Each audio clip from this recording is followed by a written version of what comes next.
Актуальныя праблемы сучаснасці, гісторыя, культура, родная мова і мастацкае слова.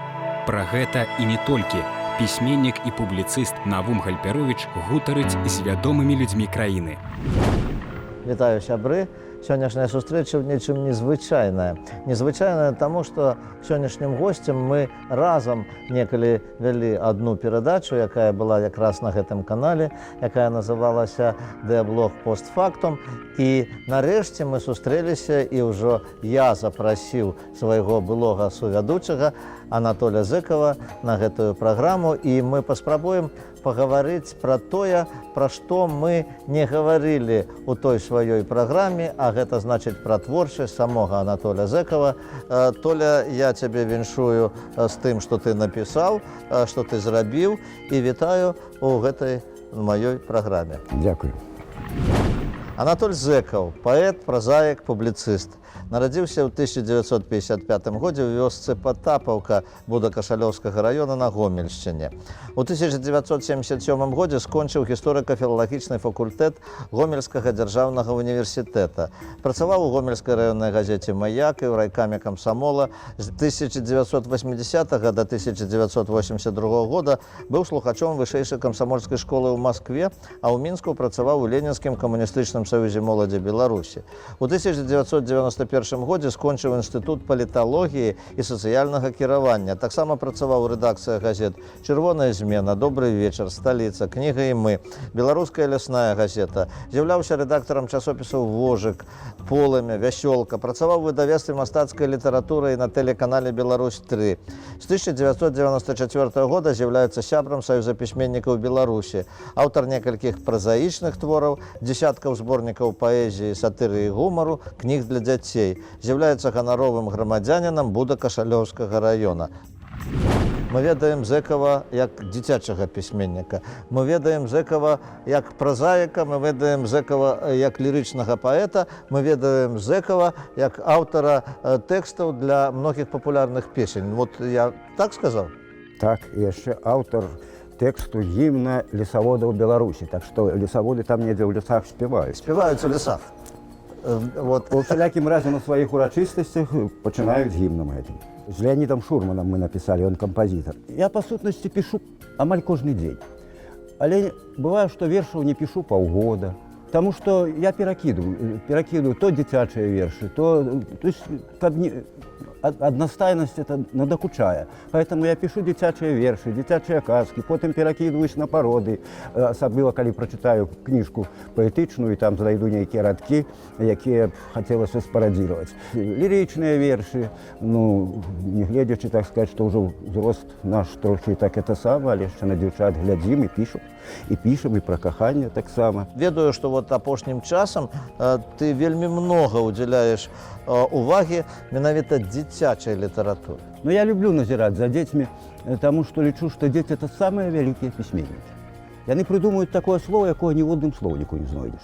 Вось мы некалі з унукам гулялі, калі ён маленькі яшчэ быў, і рускае слово, як гэта па-беларуску. Ну, беларускую ж мову у двары там не чуе, поэтому мы так вучылі з ім беларускую мову падчас гэтых нашых вандровак. І ў вёску ён ездзіў да мяне туды, да старога дзеда, як ён кажа. Вот мы ідзём, гуляем, я кажу, вот клевер.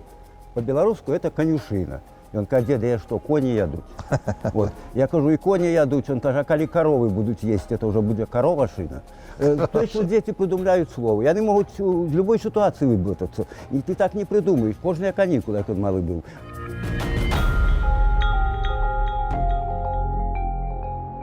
Вось пра тваю сям'ю, пра тое, што, дзякуй Богу, бацька твой жывы. Колькі, 90 яму? Якраз 2 дні назад яму было 93 гады. 93 гады, дай Бог яму яшчэ здароўя. А вось ты гаворыш пра тое, што ты займаешся адукацыяй праз літаратуру, вось з унукам. А вось ты пісаў, гаворыць тата мой па-руску, ды часам болей прыкмячаю, што словы з мовай беларускай за мною тата паўтарае. Такім чынам ты бацьку вярнуў да роднай беларускай мовы? Не, гэта я б не сказаў, што это пра бацьку, гэта ўвогуле вот пра наша пакаленне. Дзеткі, якія там у школе вывучаюць беларускую мову, іхнія таты і мамы, сям'я такая руска-беларуская, это самае. Поэтому вот гэту мову беларускую ўжо вывучае тата з сынам, які вже беларус, які тут нарадзіўся ў Беларусі, тут і жыве.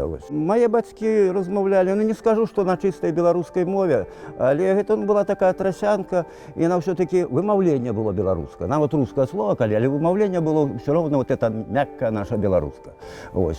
Маці спявала добра, песні ведала. Яна нават у лесе, калі мы хадзілі, мы не перагукваліся. Калі вот мы з сястрой там, і братам былі ў лесе, яна хадзіла, спявала песню. Мы адчувалі, што вот песня аддаляецца, значыць, трэба ўжо падцягвацца, недзе маці туды далей пайшла.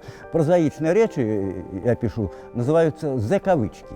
Зэк з вялікіх літар загалоўных, а вычкі з маленькай. Вот прыдумаў такую форму. Там такія всялякія гісторыі, у тым ліку і пра бацьку. 93 гады бацьку – гэта цэлая эпоха. Это ўвесь прагрэс, які ў яго на вачах быў. З 28-го года і до сённяшняга дня. Ён здзіўляўся, калі гэтыя талеркі з'явіліся. І кажа, як это ў Маскве, ў Мінску спявае, а ў хаце песня гучыць. То есть по проводах, кажа, песня. Потым тэлевізор, а цяпер мабільны. Вот я прыязджаю, выходжу, пакладу мабільнік. Это самае, ён хапае яго і бяжыць, кажа, табе звоняць. Я кажу, ну не бегай, я кажу, прыйду, пагляджу і перазваню. Але ж так выхаваны нашы бацькі, што калі тэлефануюць, трэба падняць трубку. І ён зноў хапае, прыбегае. Аднойчы прыбегае, я бяру так, это кажу, это Галя, это моя сестра. Ён кажа, ты адкуль ведаеш, ты яшчэ да вуха не падносіў. Я кажу, так от тут напісана Галя. Ён кажа, это ж трэба, да чаго дадумаліся. Мала таго, што па голасе вызначылі, хто тэлефануе, дык яшчэ і напісалі. Ведаеш, наконт нават вершаў. Я лічу, што там пра каханне, філасофскую ліку, пейзажную, можа, кожны напісаць. Но пра сваю радзіму, пра сваю Патапаўку, пра сваю Будакашалёўшчыну можа напісаць толькі той, хто там нарадзіўся. І поэтому у мяне ў вершах шмат маіх землякоў. І вуліцы там ёсць, назвы вуліц, і нават прозвішчы іхнія, нейкія гісторыі, нават мянушкі іхнія. То есть гэта гісторыя, такая паэтычная гісторыя маёй вёскі, гісторыя геаграфія. Вёска ў мяне вялікая. Нават можаш уявіць, 2 разы на самой вёсцы становіцца электрычка. 2 разы ў самой вёсцы.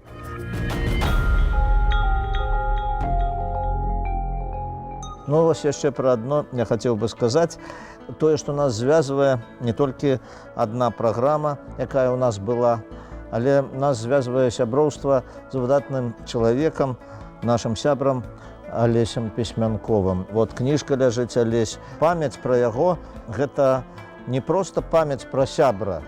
Гэта нейкі абавязак расказаць пра выдатнага чалавека, выдатнага паэта, выдатнага беларуса. Выдатны быў паэт, выдатны чалавек. Я быў у яго на радзіме неаднойчы, ведаўшы яго бацькоў. Ён быў у мяне дома. Так Алесь, калі прыехаў, пераначавалі, маці ўжо нагрэла вадзічкі, госці то сама памыцца. Ён кажа, зімой было. Ён кажа, цётка, я цёплай вадой не мыюся. Зімой я мыюся снегам. Ён распрануўся да пояса і пашоў снегам націрацца. І калі я распавядаю, кажу, Алесь Пісьмянкоў, бацька, кажа, ты мне не кажы, я не памятаю прозвішча, скажы, што ён рабіў, як у снегам націраўся. А тады гэтага белабрысага я памятаю. Пра Алеся можна і сёння расказваць, і я думаю, што гэта постаць яркая у нашай культуры увогуле. Ну і, канешне, мы гаварылі пра многія рэчы сур'ёзныя, мы гаварылі пра тое, што табою напісана, але гумар гэта таксама справа сур'ёзная. Ну да, сапраўды сур'ёзна. Я нават не толькі там гумарыстычная, я шмат пародыі ўвагі ўдзяляю. Прытым у мяне пародыя не класічная, не такая, як у Юрчанкі. Юрчанка сапраўды, ён там стыль улаўлівае, ёсць пародыя у Юрчанкі і на мяне. У мяне пародыя можа быць ад нейкай зайздрасці, як это не дзіўна. То есть я прачытаў нейкія радкі, это не абавязкова горшыя радкі.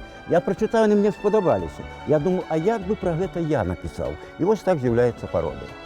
У тым ліку і на цябе ж ёсць пароды, ты ведаеш. Ну да, Не да. одна. Некалі мне што і раз свірка сказаў, калі я прынёс яму першыя пароды ў Лім, і ён кажа, выбіраў, кажа, вот гэта сюды, гэта туды, вот гэта я, кажа, возьму. Я кажу, а гэта што дрэннае? Гэта, яка занясі ў чырвоную змену, это на маладых іх яшчэ ніхто не ведае. То есть пароды трэба пісаць на тых людзей, якія ведаюць, якіх ведае чытач, ну, вершы, якіх чытаў.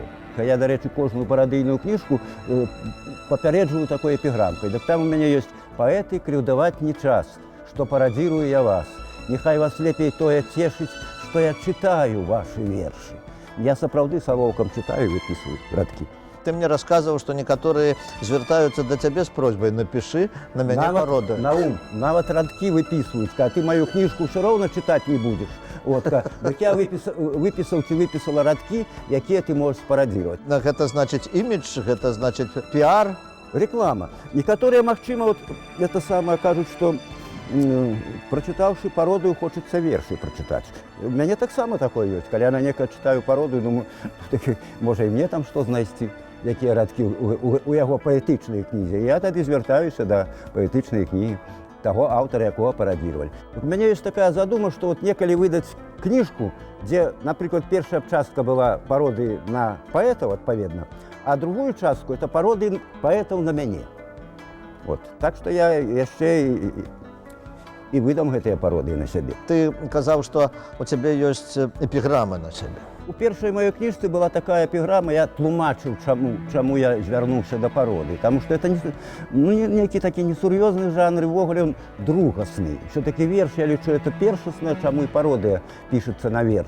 Так сказаць, што ён першасны, ад яго адштурхоўваешся. Так вось я напісаў тады такую эпіграму. «Са мною справа ясная, пора давно намыліць шыю, як не выходзяць вершы ўласныя, я парадзірую чужыя».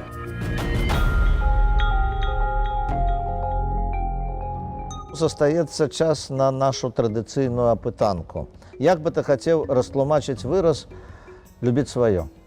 Любіць сваю радзіму, якая для кожнага з нас так апора. Я скептычна адношуся да выраза «малая радзіма». Я лічу, што малой радзімы не бывае. Радзіма заўсёды вялікая. І твой куточак, дзе ты нарадзіўся, і тая краіна, у якой ты жывеш. А любіць радзіму – гэта аб'ёмнае такое. Это любіць і мову, шанаваць гісторыю і ведаць гісторыю краіны. Любіць тых, хто вакол цябе, хто з табой і хто не з табой таксама. Ну вось, калі б была такая магчымасць, з кім бы выбітных асоб нашай гісторыі, нашай культуры ты хацеў бы сустрэцца? Ведаеш, Наум, з кожным, каго тут у цябе называлі на перадачы. Вот. Але я назову іншае імя, якое хутчэй за ўсё не ведаюць нашы тэлегледачы, і ты не ведаеш.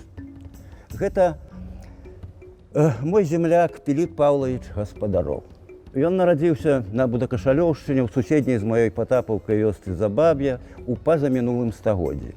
Дык вось ленінградскі фалькларыст Новікаў запісаў ад яго і выдаў асобным зборнікам 106 казак перад самай вайной. Пісьменніку, які піша казкі, цікава было і пазнаёміцца, і пагаварыць. Добра. А вось 3 месцы ў Беларусі, якія варта наведаць кожнаму, як бы ты назваў? Вельмі цяжка, таму што кожнае месца, кожнае мястэчка, яно само па сабе цікава. Ну а так, калі так 3 называць, то, безумоўна, мой Гомель, твой Полацк. І наш Мінск. І наш Мінск, от і агульны наш Мінск. Якія кніжкі ты зараз чытаеш, не толькі з мэтай пародыі, а ўвогуле, што б ты параіў пачытаць нашым глядачам? Чытаю Васіля Шукшына апавяданні, я іх люблю увесь час, так сказаць, колькі і калі і далучыўся. Чытаю зараз Янку Брыля, яго запісы, і нашага сучасніка Казіміра Камейшу. Паміж кубкам і вуснамі. Прытым я не магу чытаць это вот ад пачатку да канца. У яго это кожна занатовачка, яна выклікае нейкія развагі, роздум. Поэтому я прачытаю старонку, думаю над гэтым, над тым. Думаю, як мудра вот схапіў ён гэта. Ну што ж, Толя, дзякуй. Я нешта новае даведаўся пра цябе, хоць ужо ведаю дастаткова шмат. Тым не менш, я думаю, што яшчэ ёсць пра што нам пагаварыць, і я памятаю тваё жаданне сустрэцца праз 5 гадоў і пачытаць нешта новае. Мы пасля перадачы выйдзем, можам гаварыць яшчэ доўга, это самае. Гэта таксама слушна. А я нагадаю нашым тэлегледачам, што сённяшнім маім госцем быў паэт, празаік, гумарыст Анатоль Зэкаў. Усяго найлепшага, да пабачэння, да сустрэчы.